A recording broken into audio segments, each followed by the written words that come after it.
ലൂക്കാ സുവിശേഷം 11 അധ്യായം 9 ചോദിക്കുവിൻ നിങ്ങൾക്ക് ലഭിക്കും, അന്വേഷിക്കുവിൻ നിങ്ങൾ കണ്ടെത്തും, മുട്ടുവിൻ നിങ്ങൾക്ക് തുറന്നു കിട്ടും.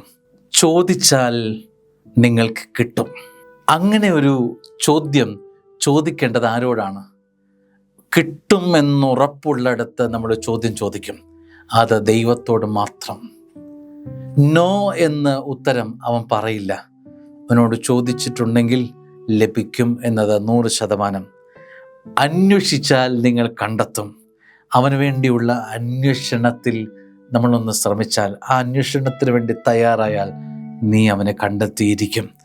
തീർന്നില്ല, മുട്ടുവിൻ നിങ്ങൾക്ക് തുറന്നു വിട്ടും. മുട്ടിയാൽ അവൻ അറിയില്ല എന്ന് പറഞ്ഞ് വാതിൽ തുറക്കാതിരിക്കില്ല. നിനക്ക് വേണ്ടി അവൻ വാതിൽ തുറന്നു തരും. ഈ 3 അനുഭവങ്ങളും നമ്മുടെ ജീവിതത്തിലേക്ക് വരുന്നത് നല്ലതാണ്. ചോദിക്കണം, തമ്പുരാനെ ഇടപെടണമേ എന്ന് ചോദിക്കണം. വാ തുറന്ന് ചോദിക്കണം. ചോദിച്ചാൽ അവൻ നിനക്ക് തരിക തന്നെ ചെയ്യും മോളെ. 2, അന്വേഷിച്ചാൽ നീ കണ്ടെത്തുക തന്നെ ചെയ്യും. നിന്റെ അന്വേഷണം ഊർജ്ജപ്പെടുത്തണം. 3, മുട്ടിത്തുടങ്ങണം.